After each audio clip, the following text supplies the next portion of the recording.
Hey folks, this is Dre, another fellow audio enthusiast like many of you, and I'm just here to keep you up to date on what I've been doing in my home and keep up with the hobby from my standpoint.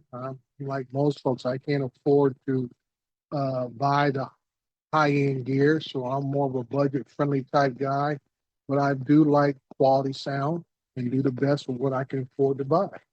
So the project now is that I want to update the master bedroom. Currently in the master bedroom, we have the Polk Audio's RTI 6 on the left and right. We have a center channel, which is going to be CS10. And then for surround, we have Dayton Audio P62. Now, I've never been really a fan of the surround Dayton Audio, not because it's a bad speaker in itself. I just think because of the positioning and the way the room is, it just didn't fit the bill. I never felt I was getting the natural ambient atmosphere of a surround speaker. Now, I have several other setups in my home. The family room is a 7.2 system. The backyard is a 6.1 system. And then my little small office space here is a 3.1. So I'm kind of familiar with setting up rooms and familiar with the reflection points can be and things that could interfere. So, you do the best you can with what you have.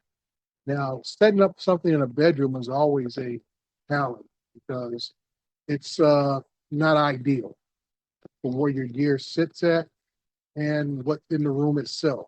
You really don't have much control because it's a room that you're sharing with someone else, mainly your wife. So, like I say, we try to do the best I can.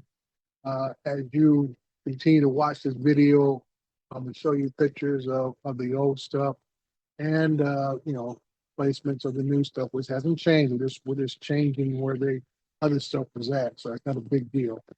But I am just really pleased with the sound quality of the Fluance Signature Series speaker.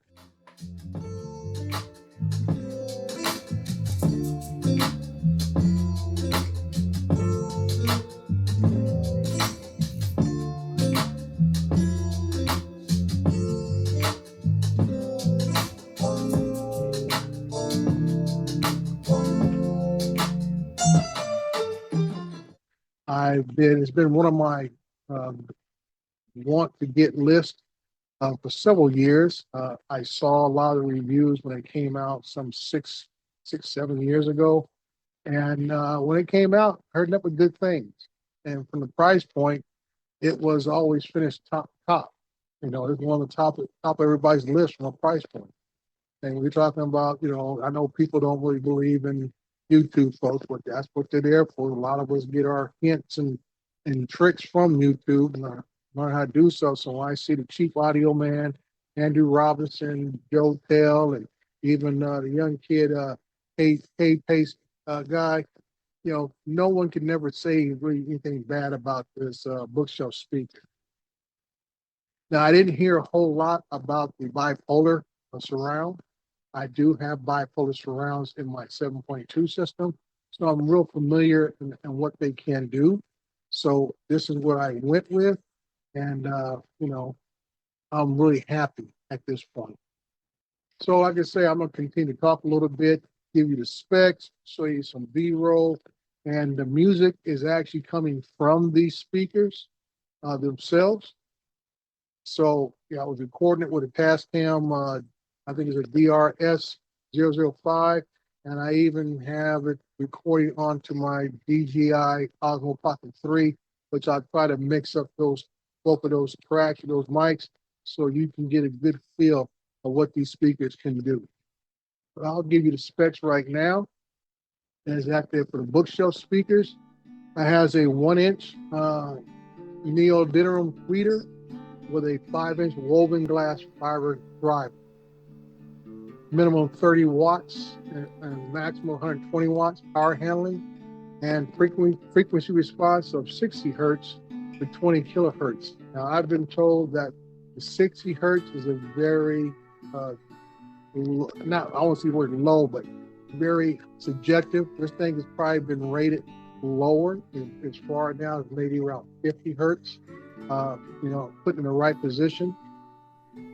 But we'll find out as I continue to test it out. Now, for the bipolars use the same drivers as the bookshelf. So if you like the sound of the bookshelf, like I say, the surrounds are going to be right in the same area. Using it's a two-way, three-speaker system.